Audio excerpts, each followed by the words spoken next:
여러분 안녕하십니까? 헬로티비 경인뉴스입니다. 신도가 300여 명에 달하는 부천의 한 교회에서 코로나19 집단 감염이 발생했습니다. 부천시는 6일 부천 심곡동의 성도교회에서 교인 등 15명이 코로나19 확진 판정을 받았다고 밝혔습니다.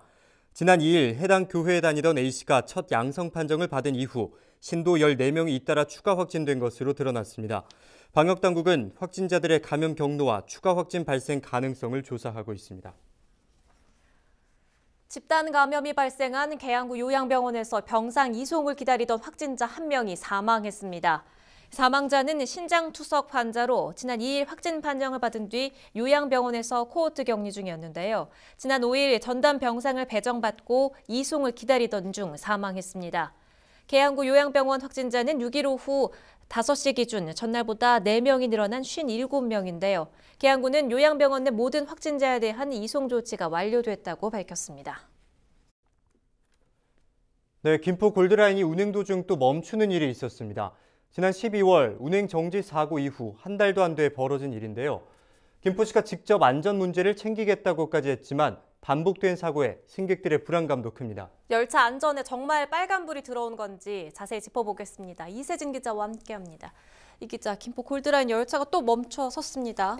네, 지난 5일 오후 2시 32분쯤이었습니다. 김포공항역 방향으로 향하던 골드라인 열차가 풍무역에서 멈춰 섰는데요. 열차가 멈추면서 전 구간 운행이 중지됐습니다. 현장에서 조치가 이루어졌지만 승객들은 다음 열차에 탑승을 해야 했고요. 사고 열차를 다음 열차에 연결을 해서 이동을 시키면서 18분 후인 2시 50분쯤 운행이 재개됐습니다. 네, 그렇다면 이번 열차가 멈췄던 정확한 원인은 무엇이었습니까? 네, 비상제동입니다. 정확한 개념은 다르지만 쉽게 설명을 하면 경사지에서 자동차 사이드 브레이크가 자동으로 걸리는 경우가 있잖아요. 네. 열차 시스템 내부에서 어떤 부분이 문제가 있다고 감지를 하면서 열차가 자동으로 멈춰 선 겁니다.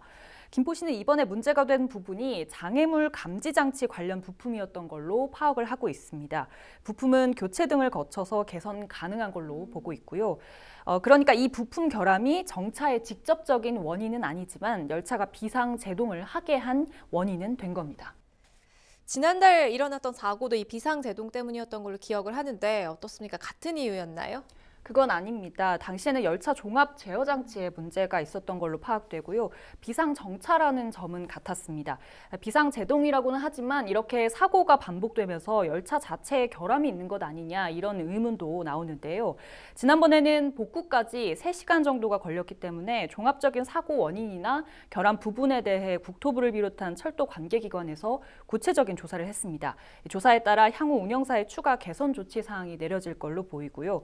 다만 이번 사고의 경우 복구 시간까지 길지 않아 어떤 조치가 내려질지는 지켜봐야 할 것 같습니다.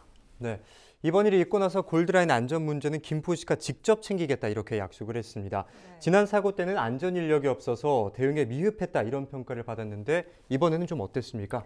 네, 지난 사고 이후 김포시는 운영사의 사고 대응 체계를 재정비하도록 했습니다. 예. 특히 지난번 사고 차량에 열차 안전원이 탑승하지 않아 초동 조치가 미흡했다고 판단을 하고 이후 모든 열차에 열차 안전원이 탑승을 하도록 지시를 했는데요.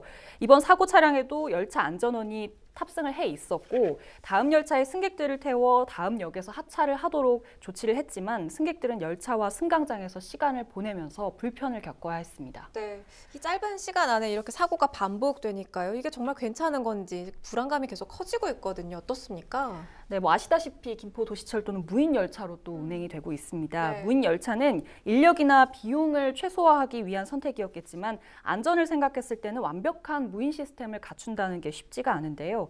지난 2016년 앞서 개통한 인천 지하철 2호선도 무인 열차로 운행될 계획은 세웠지만 현재까지 열차 안전 요원이 탑승을 한 채로 운행이 되고 있습니다. 무인 운행이라는 측면에서 관리 인원이 적어도 된다라는 의미로 해석을 한다면 사실 안전에는 취약할 수밖에 없습니다. 네. 그런데 노조는 꾸준히 인력 부족을 지적해오고 있습니다. 인력 부족이 안전에 치명적으로 미치는 영향에 대해서 말씀해 주실까요? 네, 노조 측은 골드라인이 심각한 인력 부족 문제를 겪고 있기 때문에 사고 대응에 어려울 수 있다라고 판단을 하고 있습니다. 때문에 전문 인력 확충은 물론 열악한 노동 환경을 개선해달라고 끊임없이 이제 사측에 요구를 해왔고요. 네.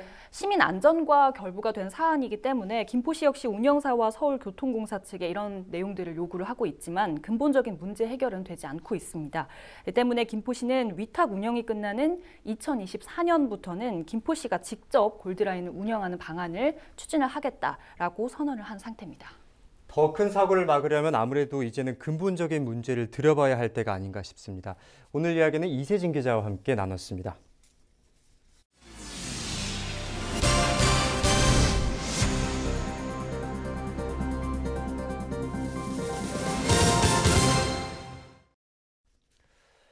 부천 대장신도시와 서울 서부권을 잇는 도시철도가 들어설 수 있을지 관심입니다. 그동안 신개념 교통수단인 SBRT가 신도시 철도의 역할을 대신할 것이라는 계획이 있었는데요. 최근 민간 기업에서 대장신도시 지하철 개통에 투자 의사를 밝히면서 새로운 국면을 맞았습니다. 부천 정지역구 서영석 국회의원과 이야기 나눠보겠습니다. 의원님, 반갑습니다. 홍대 원종선에 대한 좀 추가적인 논의가 급물살을 타게 됐는데요. 대장신도시까지 이 홍대 원종선을 연결하겠다는 이야기, 실제로 추진될 가능성은 얼마나 될 것 같습니까? 가능성은 뭐 상당히 높아졌다 이렇게 봅니다. 그리고 이제 당초에 이게 원종 홍대에서는 국가 철도망 구축 계획의 3차 국가 철도망 계획에 반영이 되었는데 이게 이제 지난 수년간 이게 차고지 문제하고 사업 추진 방식, 그다음에 재원 부담 등 이런 것들 때문에 사업성이 나오지 않는 그런 문제를 갖고 있었습니다. 그래서 이 사업이 지지부진했었는데 그 사이에 이제 대장 신도시 등 정부가 이제 3기 신도시가 발표되면서 대장역 신설 등 새로운 수요가 창출되었다고 봐서 경제성과 또 필요성이 더욱 커졌다 이렇게 긍정적으로 보고 있습니다. 이제 이것은 단순히 이제 긍정적인 차원을 넘어서 꼭 우리 부천 시민과 또 오정 지역 주민들의 교통 편의를 위해서 꼭 성공시켜야겠다 이렇게 생각을 하고 있고 이 사업이 돌이킬 수 없는 순간이 될 때까지 모든 노력을 다하고자 합니다. 그렇다면 정부 3기 신도시 교통 대책에 대해서 조금 더 살펴봐야겠습니다. 정부 3기 신도시가 발표 이후에 각 지역의 교통 정책들이 잇따라 발표되고 있습니다. 그중에서도 우리 지역인 부천 대장 신도시의 교통 인프라 어떻게 보십니까? 예, 말씀드린 것처럼 이게 이제 제가 항상 강조했던 것은 대장동 3기 신도시가 부천 오정에 들어오는 상황에서 신도시 건설에는 반드시 이렇게 선교통 또 후입주 원칙이 지켜져야 된다 이런 주장을 했습니다. 잘 아시는 것처럼 2기 신도시의 경우는 이제 교통 대책이 마련되지 않은 상태여 가지고 엄청난 교통난을 유발시켰습니다. 그래서 교통 인프라가 제대로 구축되지 않으면 안 되겠다 이렇게 보았고요. 그래서 가장 빠른 시기에 원종 홍대선을 대장까지 연장해야 한다고 집요하게 주장을 했고요. 그렇다면 당초에 계획이 되어 있던 SBRT를 대체하는 형식으로 들어오게 될까요? 네, 당연히 그렇게 해야 된다고 봅니다. 이게 저는 대장 신도시의 SBRT는 전혀 맞지 않다 이렇게 생각을 하고 있고요. 원종 홍대선을 대장까지 연장해야 된다고 지속적으로 요구하고 있는 상황이고요. 또 뭐 당연히 뭐 교통의 편의성이나 효율성, 지역 주민들 요구를 반영하게 된다고 보면 SBRT가 아닌 원종 홍대선 대장 연장 추진이 당연히 집중해서 진행돼야 된다 이렇게 생각을 하고 있습니다. SBRT는 아직 그 효용성이 충분하게 검증되지도 않았고 또 지금 정부가 하고 있는 그린 뉴딜 같이 저탄소 친환경이 시대적 요구이기 때문에 적어도 철도는 친환경적인 교통수단이다 이렇게 보고 미래 에너지 정책과도 부합하다 이렇게 생각을 하고 있습니다. 원종 홍대선 추진에 최근 민간 투자 이야기가 본격적으로 등장을 했습니다. 이렇게 되면서 대장 신도시에 지하철이 들어오는 것에 대해서는 그동안에는 된다, 또 안 된다, SBRT가 대신한다, 다양한 계획들이 있었는데요. 민간 투자 방식이 거론되면서 상당히 긍정적인 방향으로 흘러가고 있습니다. 어떻게 보십니까? 그 사업 추진 방식이나 재원 부담 등 당시 쟁점이 있던 부분들을 고민하다 보니까 재정 사업으로 추진하는 것이 민자 사업으로 추진하는 것보다 상대적으로 시간이 많이 걸리게 된다는 것을 알게 됐습니다. 특히 예비 타당성 조사를 받지 않아도 되는 민자 사업 방식으로 추진하는 것이 훨씬 사업을 빨리 당길 수 있다고 생각을 했고 그런 판단을 했습니다. 그래서 적어도 대장동 3기 신도시의 교통망 구축을 위해서는 이게 철도가 꼭 필요하기 때문에 민자 사업으로 하는 게 필요하다 이렇게 생각을 하고 관계기관과 여러 가지 협의 과정을 거쳐서 충분히 가능하다는 공감대를 형성했고 그래서 이제 그 이후에 지속적으로 국토부하고 관계부처의 민자 사업에 대한 긍정적인 검토를 요구했습니다. 끝으로 하나만 더 여쭙겠습니다. 그 부천의 대표적인 원도심이죠. 오정지역도 오정지역 일대 지하철 시대도 뭐 좀 기대를 해볼 수가 있을까요? 어려운 숙제인데 열심히 최선을 다하겠습니다. 현재 그 오정 지하철 시대 소사대곡선이 이제 시작이 될 거고요. 올해 말쯤이면 이제 원종역까지 부분 개통이 될 걸로 목표를 하고 있고요. 그러면 이제 거기에 이어서 원종 홍대선이 대장까지 연결될 수 있도록 민자 적격성 조사를 의뢰하게 되는데 아마 이달 중에는 국토부와 기재부로 민자 적격성 조사를 의뢰할 것으로 전망을 하고 있고요. 그러면 이제 각 시기에 대한 전망은 각 단계별 기간에 따라서 좀 달라지기는 하겠습니다만은 처음 원종 홍대선을 계획했던 대정 사업의 추진 방식과 비교하면 한 3년 정도는 빠르게 사업이 추진되지 않을까 이렇게 기대하고 있습니다. 네, 원종 홍대선의 대장 신도시 연결은 아직까지 국토부의 적격성 검토를 거쳐야 하는 상황인데요. 추가 소식이 들어오는 대로 다시 연결하도록 하겠습니다. 오늘 말씀 고맙습니다. 지금까지 서영석 국회의원이었습니다.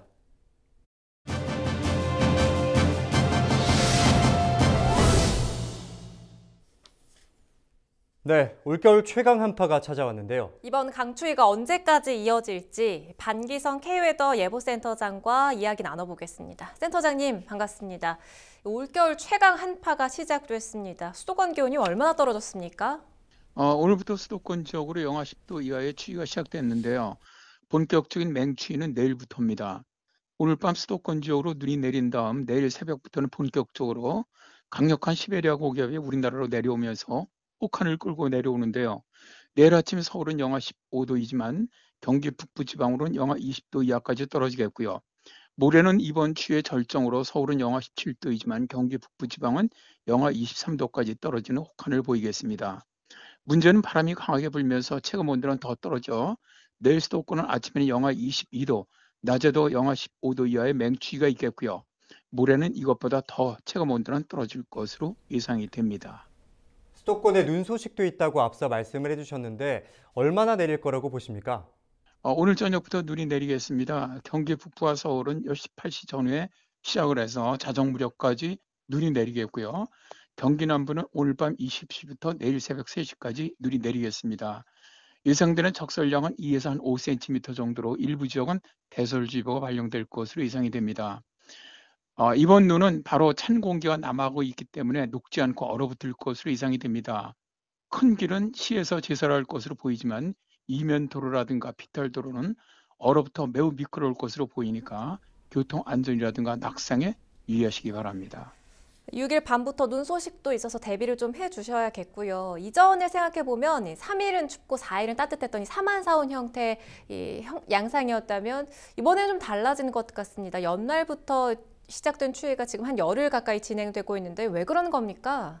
12월 29일부터 한파가 시작되었으니까 오늘까지 9일째고요. 이번 한파가 11일까지 이어질 것으로 보이니까 이번 한파는 14일 정도 지속될 것으로 보입니다. 이렇게 한파가 길게 이어지는 것은 북극빙하가 많이 녹았기 때문입니다. 북극빙하가 많이 녹으면 북극 기온이 높아지면서 북극 한파를 막아주는 제트기류가 남쪽으로 뱀 모양처럼 길게 사행을 합니다. 제트기류가 내려온 지역은 북극 한파의 영향을 받는데 제트기류가 사행을 하기 때문에 상층에서는 분리된 차가운 저기압이 이치하면서 지상의 찬 공기를 한반도 쪽으로 끌어내립니다. 그런데 이 저기압은 우리나라 기압계가 이동을 못하도록 막기 때문에 오랫동안 추위가 지속되는 거죠. 잘 알겠습니다. 반기성 K웨더 예보센터장과 이야기 나눠봤습니다. 다음 소식입니다. 계양구가 오는 22일까지 여성 친화도시 구민 참여단을 모집합니다. 모집 인원은 30명으로 계양 구민이면 누구나 참여가 가능합니다. 여성 친화도시는 지역 정책과 발전 과정에 여성과 남성이 동등하게 참여하고 여성의 역량 강화, 돌봄, 안전이 구현되는 도시를 의미하는데요. 지난해 9월 인천광역시 계양구 여성 친화도시 조성에 관한 조례를 제정한 계양구는 앞으로 여성 친화도시 중장기 계획을 수립하는 등 관련 사업을 추진할 예정입니다.